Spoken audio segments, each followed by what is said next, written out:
나가서 보고 그 지방에서 떠나시기를 간구하더라. 아멘.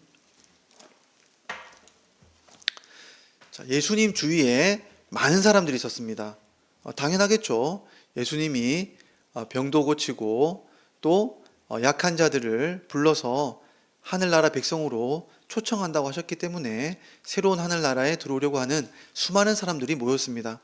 그런데 예수님은 그 많은 사람들 중에 따로 몇 명을 떼어내서 그 사람들만을 제자라고 불렀습니다.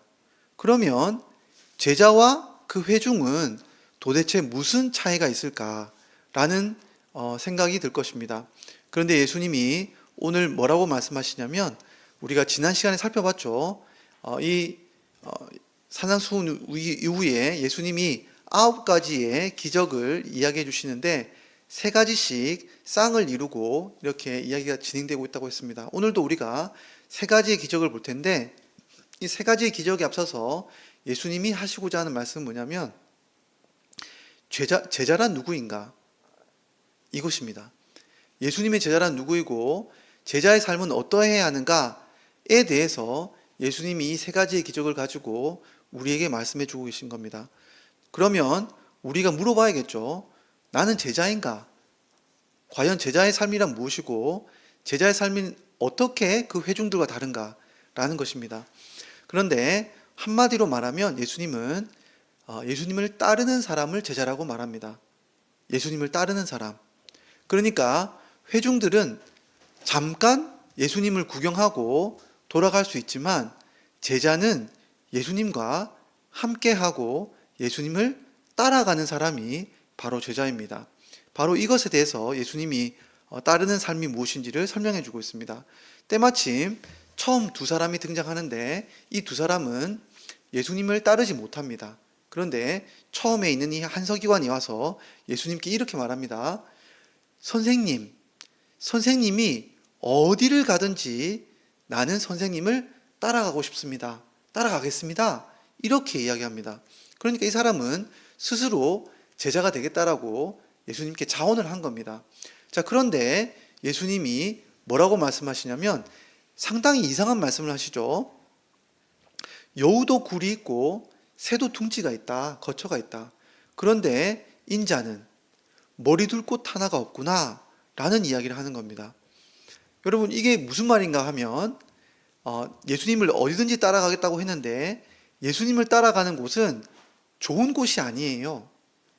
예수님을 따라가는 곳에는 먹을 수도 없고 잠잘 수도 없고 때로는 아주 험한 일도 겪는 것이 예수님 따르는 일이라고 이렇게 그 서기관에게 예수님이 말을 한 겁니다.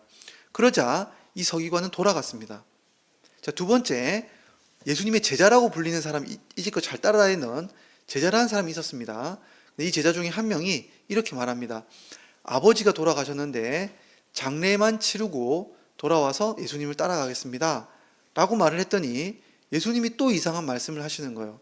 뭐라고 말하냐면 죽은 자들로 하여금 죽은 자들을 장사 지내게 하고 너는 지금 나를 따라와라 이렇게 이야기를 하는 겁니다. 그러자 이 제자도 예수님께 실망했는지 제사를 지내러 장례를 치르러 갔는지 돌아가고 예수님을 따르지 않은 것으로 보입니다. 자, 이 2사람이 이런 모습을 보인 이후에 어떤 일이 일어나냐면 예수님이 회중이 많이 모이니까 남아있는 제자들로 하여금 배를 준비하게 명령합니다. 그러니까 이 남은 제자들은 배를 준비시킨 다음에 되게 재밌는 표현이 나오는데 예수님을 따랐다 이렇게 돼 있어요. 이 제자들이. 그래서 함께 배를 타고 건너편으로 가기 시작합니다. 그런데 놀랍게도 무슨 일이 벌어졌냐면 여기 성경에는 한글 성경에는 그렇게 나와 있지 않은데 원어에는 지진이 났다 이렇게 돼 있어요. 그러니까 오늘날로 말하면 쓰나미가 온 거예요. 지진이 일어난 다음에 엄청난 파도와 광풍이 몰려오기 시작한 겁니다. 그러니까 여기에 있던 이 사람 중에서 어부 출신으로 갈릴리바다와 친숙한 사람도 있는데도 불구하고 이런 파도와 광풍을 본 적이 없는 거예요. 점점 이 배에 물이 들어와서 배가 잠기게 됐어요. 여러분 얼마나 공포스럽겠어요. 파도는 치는데 배가 물 위에 떠 있어야 되는데 배 안에 물이 들어와서 점점 물 높이랑 배 높이가 같아지기 시작한 거예요. 그런데 놀랍게도 이때 예수님은 뭘 하고 있었냐면 배에서 자고 있었다는 거예요. 배에서 자고 있었어요. 그러니까 제자들이 너무 깜짝 놀라기도 하고 이제는 더 이상 어떻게 할 수도 없어서 예수님을 깨웠습니다. 그런데 예수님을 깨운 다음에 이 제자들이 예수님께 요청을 해요. 그런데 이 요청을 보면 원어로 보면 세 단어예요. 얼마나 급박했는지 급박한 그 느낌이 고스란히 드러납니다. 주여, 뭐라고 말하냐면 이렇게 말하죠. 주여 일어나셔서 주여 구원하소서 죽겠습니다. 이렇게 말하는 거예요. 주님 구원해 주셔서 죽겠습니다. 이 세 마디예요. 얼마나 급박한지.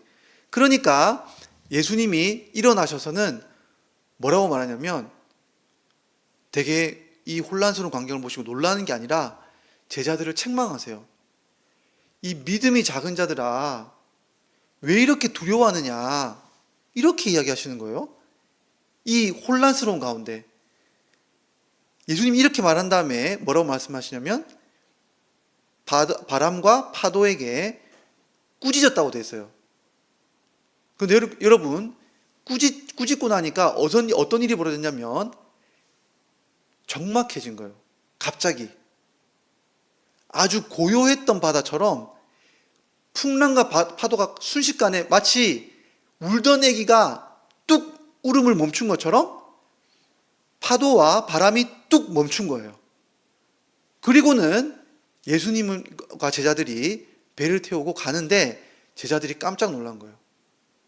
도대체 이분이 누구이길래 바람과 파도가 꾸짖으니까 금방 울음을 멈추듯이 이렇게 명령을 듣느냐는 거예요.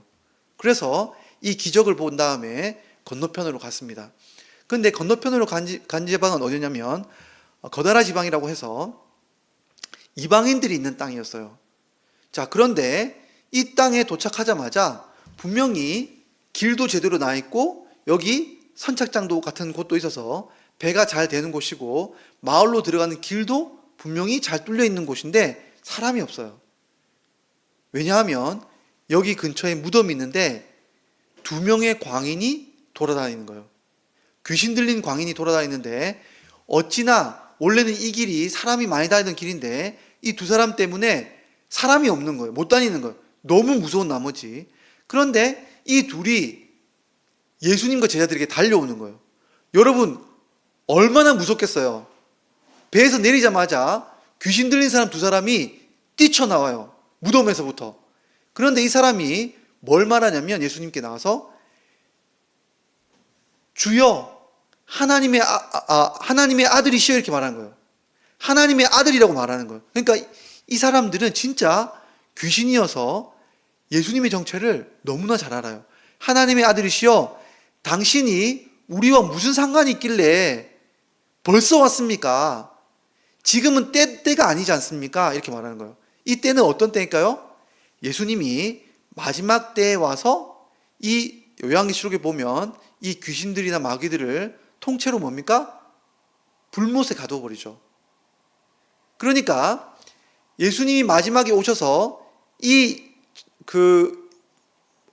귀신들과 이 마귀를 통째로 심판하실 그때가 아직 안 온 걸 우리가 알고 있는데 왜 벌써 우리에게 굳이 갈릴리에서 여기까지 오셨냐고 이렇게 말하는 거예요. 그러니까 그러면서 이 귀신 들린 되게 무섭죠. 사람이 말하는 게 아니고 사람을 통해서 누가 말하는 건가요? 지금 귀신이 말하고 있는 거예요. 그리고 이 귀신이 정체를 드러내면서 이야기하고 있는데 뭐라고 말하냐면 이렇게 말하는 거죠. 우리를 차라리 내쫓으려고 오셨다면, 심판하러 오신 걸 알아요. 이 사람에게 내쫓으려고 오셨다면 차라리 우리가 저기 옆에 지금 돼지떼가 지나가고 있는데 돼지떼에게 보내주십시오. 이렇게 이야기하는 거예요. 그렇게 부탁하니까 예수님이 뭐라고 말하냐면 가라 이렇게 말하는 거예요.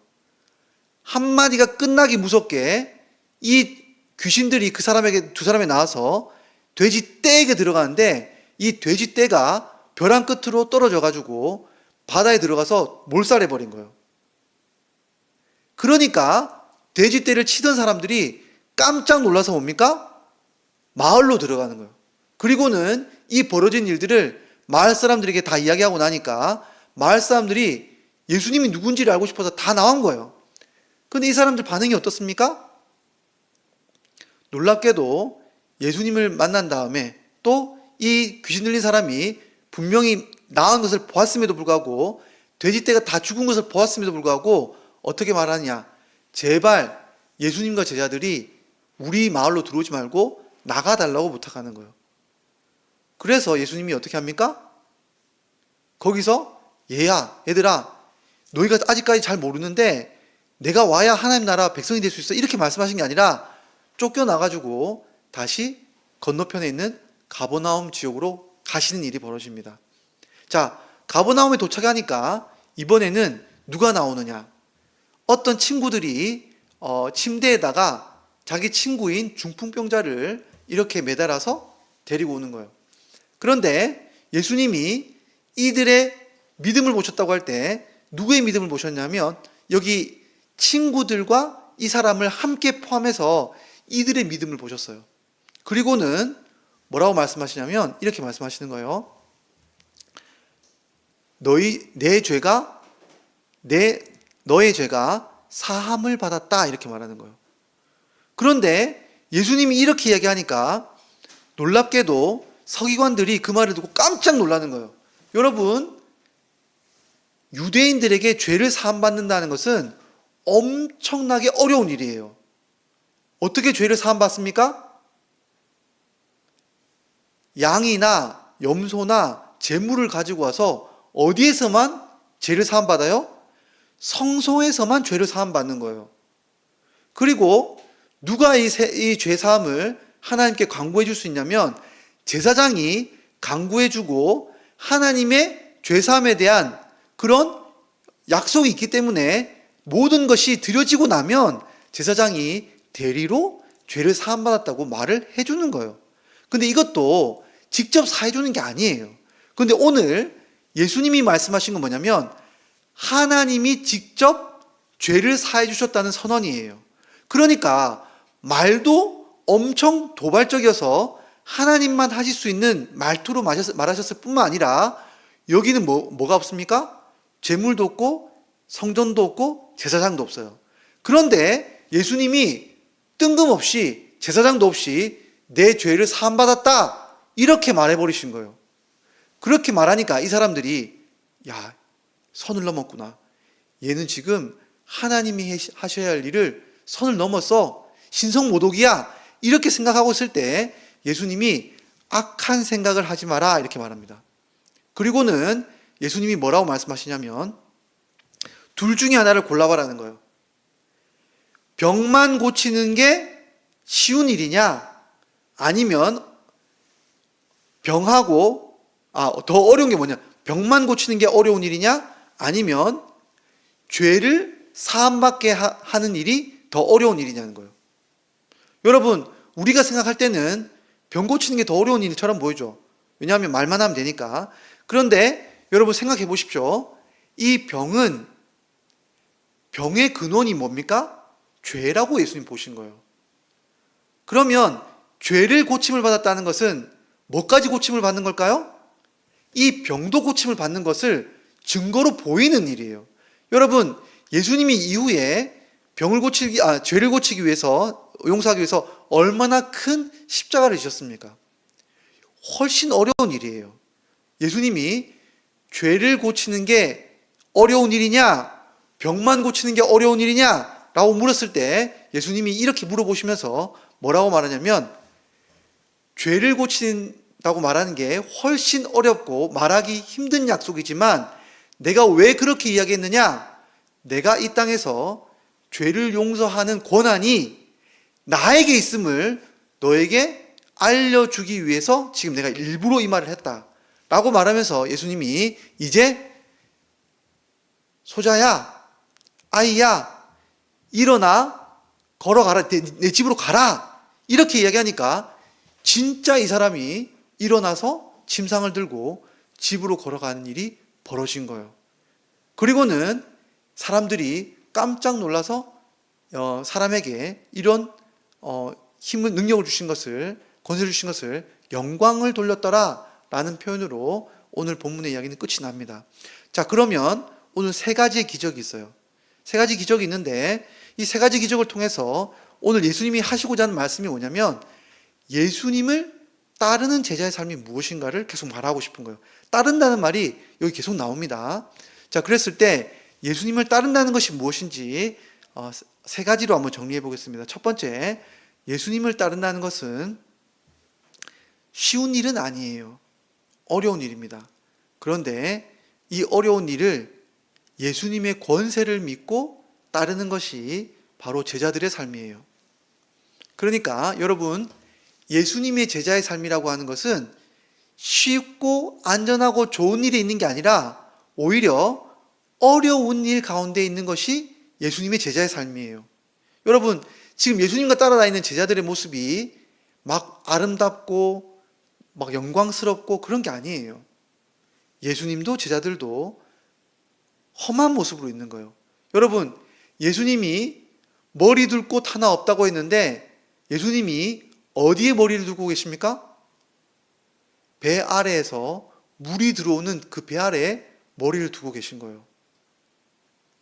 여러분, 예수님이 가시는 곳에 영광이 있는 것이 아니라 험한 것이 있는데 여러분, 예수님이 가는 곳을 따라가니까 누구를 만납니까? 귀신 들린 사람을 만나는 거예요. 온전한 사람을 만난 게 아니라. 여러분, 예수님을 따라간다고 하다 보니까 누구를 데려와야 되냐면 힘겨운 이 중풍병자 걸린 이 사람을, 친구를 데려오는 삶을 살아야 되는 거예요. 여러분, 그러니까 제자의 삶이라고 하는 것은 쉬운 게 아니라 어려운 삶이에요. 그런데 여러분, 왜 우리가 이러한 제자의 삶으로 뛰어듭니까? 든다고 했을 때 여러분, 예수님이 이렇게 말씀하시는 거예요. 예수님과 함께하고 있는 이 제자의 삶이라는 것이 분명히 풍랑이 있는 삶이에요. 그런데 이 풍랑을 여러분 누가 보냈을까요? 이 풍랑을 누가 보냈을까요? 누구의 주권 아래에 있다고 지금 말하고 있습니까? 예수님의 주권 아래에 있음을 말하고 있는 거예요. 예수님의 주권 아래에 이런 풍랑이 있는 거예요. 그러니까 예수님은 지금 제자들에게 뭐라고 책망하고 있냐면 너희와 나는, 제자와 나는 한 배를 탄 운명 공동체야. 왜 이렇게 두려워하고 있어? 너희와 나는 이미 하나야. 한 몸이야. 우리는 함께 이 배를 타고 가야 해. 그러니까 이것에 대해서 걱정하지 마. 모든 풍랑은 나의 풍랑이기도 하니까 너희 제자들은 걱정하지 말고 두려워하지 말아야 해. 이 일은 내일이야. 라고 예수님이 말씀하시는 거예요. 그러니까 제자의 삶이라고 하는 것은 이런 겁니다. 왜 앞서 있는 서기관이 예수님의 이 고난의 삶에 대한 이야기를 들었을 때 포기하고 돌아갔는가? 여러분, 힘든 일이 있지만 제자의 삶은 그럼에도 불구하고 이 힘든 삶의 주권이 누구에게 있는 것을 보는 건가요? 제자들은 예수님이 이 힘든 삶의 배후에도 주인이시고 해결하시고 주권자로 계신다는 왕이시라는 것을 믿는 제자들은 예수님을 따라가는 거예요. 그런데 이 힘든 삶에 너무 이 힘든 삶만 본 나머지 하나님의 그리스도의 주권을 보지 못한 사람은 예수님을 따르지 못하는 거예요. 그러니까 여러분, 예수님을 따르는 이 삶이라고 할 때 때로는 예수님이 우리가 예수님 따라갈 때 마치 잠든 것처럼 어디 계시는지 예수님 도대체 따라오라고 하고는 지금 무슨 짓입니까? 왜 주무시고 계십니까? 라고 우리가 외칠 수 있지만 그럼에도 불구하고 제자의 삶에는 누가 주인이라고요? 예수님이 운명 공동체로 함께 하신다는 것을 제자의 삶에 보장해 주신다는 것을 믿으라고 말하는 겁니다. 그러니까 여러분, 우리가 예수님을 따른다고 할 때 제자의 삶을 산다는 것은 때론 이해할 수 없는 어려움들을 겪어요. 여러분, 이해할 수 없잖아요. 좋은 공동체를 만나고 좋은 교회를 만나고 이렇게 같이 신앙생활을 하다 보면 이렇게 좀 직장 문제가 잘 해결돼서 빨리빨리 서울로 올라오고 이런 문제가 해결되면 참 좋을 텐데, 여러분, 풍랑이 일어도 이런 일이 있을 수 있는 것이 제자의 삶이에요. 그런데 이 모든 풍랑이 일 때 예수님이 딴 곳에 있는 게 아니라 어디에 계신다고요? 우리와 한 배를 타고 있는 것을 우리가 알고 예수님과 함께 따르는 것이 바로 제자의 삶이라고 오늘 본문은 말해주고 있는 것입니다. 두 번째는 예수님이 따른다는 것은 뭐냐면 전쟁을 치르는 거예요. 여러분, 예수님과 함께 배를 타고 건너편으로 간 이유는 예수님이 이 귀신을 쫓아내기 위해서 간 거예요. 이 한 일만 이루어진 겁니다. 어떤 일도 이루어진 게 아니에요. 그런데 예수님과 우리가 함께 한다는 것은 영적 전쟁에 동참한다는 의미예요. 그러니까 마치 이 배를 타고 건너간 이 모습들은 전쟁터에 처음 들어가는 그런 침투조가, 정찰조가 들어가는 것과 같은 모습이었던 거예요. 그런데 여러분, 여기서 이 전쟁에서 정말 두려운데 제자들이 한 일이라고는 없어요. 예수님과 함께 한 것밖에 없었어요. 예수님과 함께하고 여기 갔을 때 귀신이 알아서 쫓겨나고 심판받는 거예요. 여러분, 예수님과 함께 할 때 제자들은 이 귀신의 정체가 드러나고 이 귀신이 쫓겨나는 일들을 보게 되는 겁니다. 근데 여러분, 너무너무 신기한 거예요. 여러분, 여기는 나오지 않고 나중에 그 예수님의 그 귀신에 대한 이야기가 또 더 나올 때 귀신이 가장 있기 싫어하는 곳이 물이에요. 물 없는 곳을 찾아 나서다가 하는 표현이 있어요. 귀신은 물이 있는 곳을 싫어해요. 그런데 여러분, 오늘 귀신이 어디로 뛰어들어갔습니까? 돼지떼로 들어가서 물로 들어간 거예요. 심판을 받은 거예요. 여러분, 귀신이 떼로 가서 심판으로 달려간 것이 뭐냐면 예수님 만날 때 벌어진 일들이에요. 그러니까 예수님과 함께 한다는 것은 이 영적 전쟁에 동참한다는 것이고, 제자는 이 영적 전쟁에 있는 곳에 달려가서 따라가야 한다는 거예요. 그래서 우리가 이 영적 전쟁에 있는 곳에서 함께 전쟁을 치러야만 제자들이 예수님과 함께 이 땅에서 하나님 나라를 완성해 갈 수 있는 거예요. 그런데 오늘날 우리가 어디로 가서 이 교회에서 전쟁을 치를 수 있습니까? 바로 세속주의. 오늘날에는 우리의 육체가 최고라고 하는, 그리고 우리의 몸과 우리의 즐거움이 최고라고 하는 그 모든 세속주의와 세상에 있는 것들이 가득 찬 곳에 세상은 거기에 가서 그 귀신의 영역에 있는 땅과 전쟁을 벌여야 하는 것이 제자의 삶이에요. 우리가 교회가 세속주의에 물드는 게 아니라 그 귀신이 점령하고 있는 그 땅에 가서 그 세속주의와 즐거움과 타락과 그것과 우리가 맞서 싸우는 것이 바로 우리가 해야 할 몫이라는 것을 오늘 본문은 말해주고 있는 것입니다. 마지막으로 예수를 따른다는 것은 무엇을 말하냐면 영혼을 살리는 거예요. 여러분, 예수님이 죽은 자들을 장사 지내게 해라. 그런데 오늘 친구 한 명이 죽은 것 같은 친구가 있었어요. 중풍병에 걸려서. 그런데 예수님이 이 제자들과 함께 누구를 살립니까? 죽어가고 있는 영혼을 살리는 것이 예수님을 따르는 제자의 삶이에요.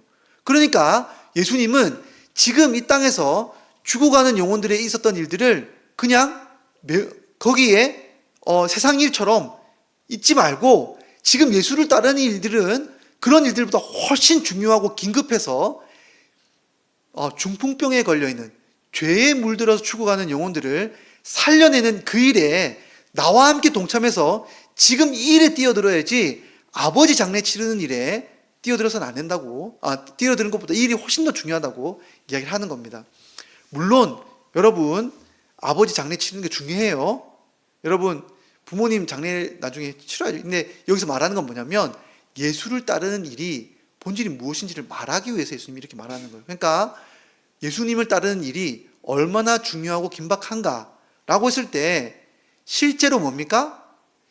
죽어서 죄 때문에 살아서 움직이지 못하는 한 영혼을 살려내는 것이 바로 예수를 따르는 일이고, 그 예수를 따르면서 예수님은 자신의 권세를 가지고 사람의 영혼의 죄를 씻기고 그 사람을 살려내어서 하나님 나라의 영혼으로 살아가게 하는 역사를 일으키는 것이 바로 예수의 일이기 때문에 그 일에 동참하고 함께하는 것이 바로 제자의 삶이다.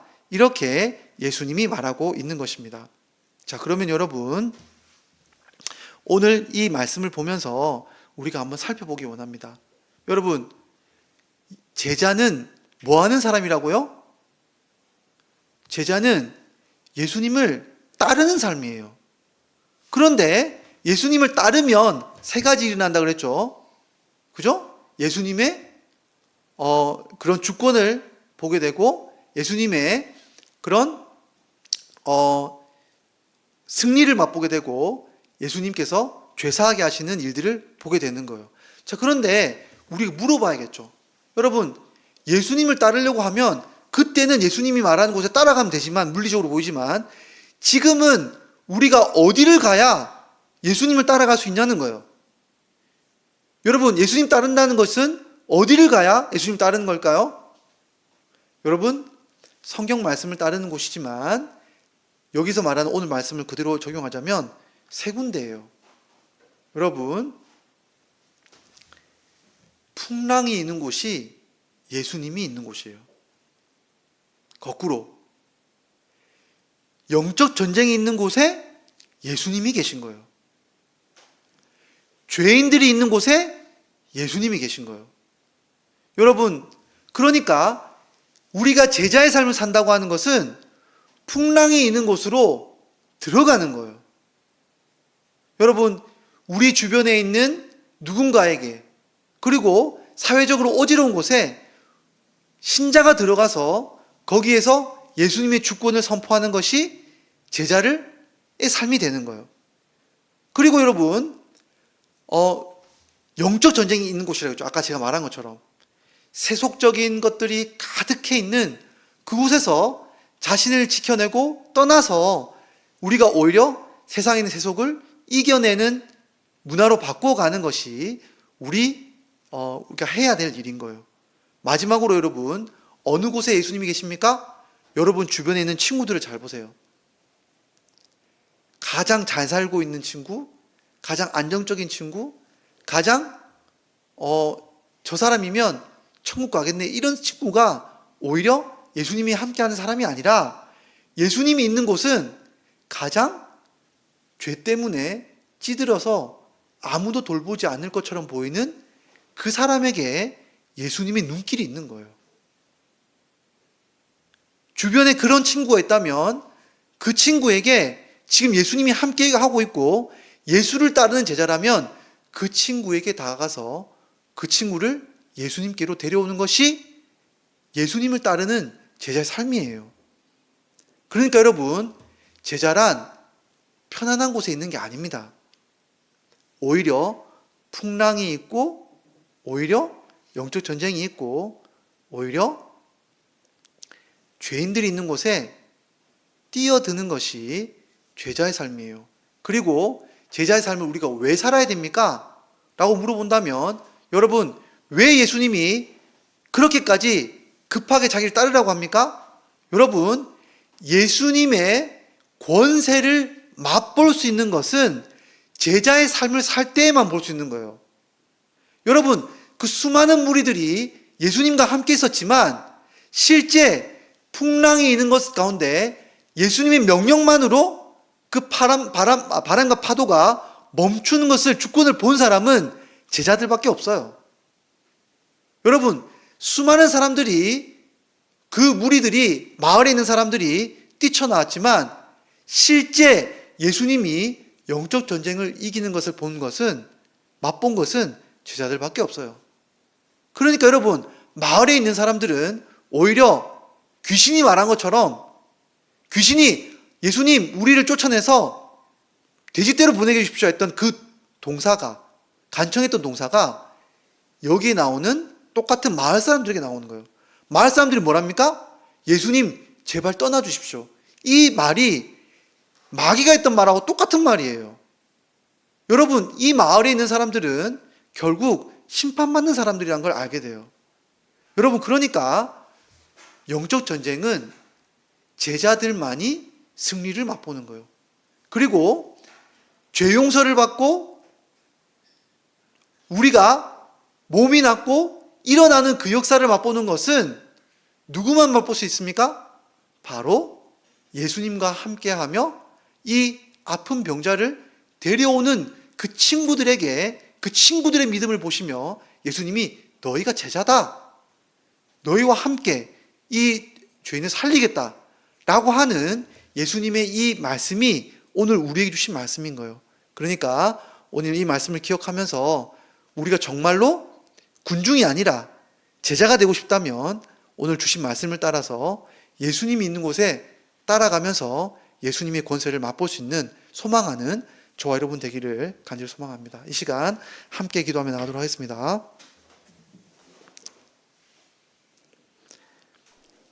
우리가 한번 살펴봤으면 좋겠습니다. 예수님, 제가 예수님과 함께하지 못하고 있는 부분이 어디에 있습니까? 풍랑만 피하고 있습니까? 혹은 내가 새 속에 물들어 있습니까? 혹은 내가 예수님의 죄를 용서받는 것을 믿지 않고 죄에 물들고 있습니까? 이 시간 우리가 예수님을 따를 수 있는 그 믿음을 주십시오. 그리고 그 말씀에 따라서 주님의 권세와 역사를 볼 수 있게 해달라고, 우리를 제자로 불러달라고 함께 기도하며 나가도록 하겠습니다. 기도하겠습니다.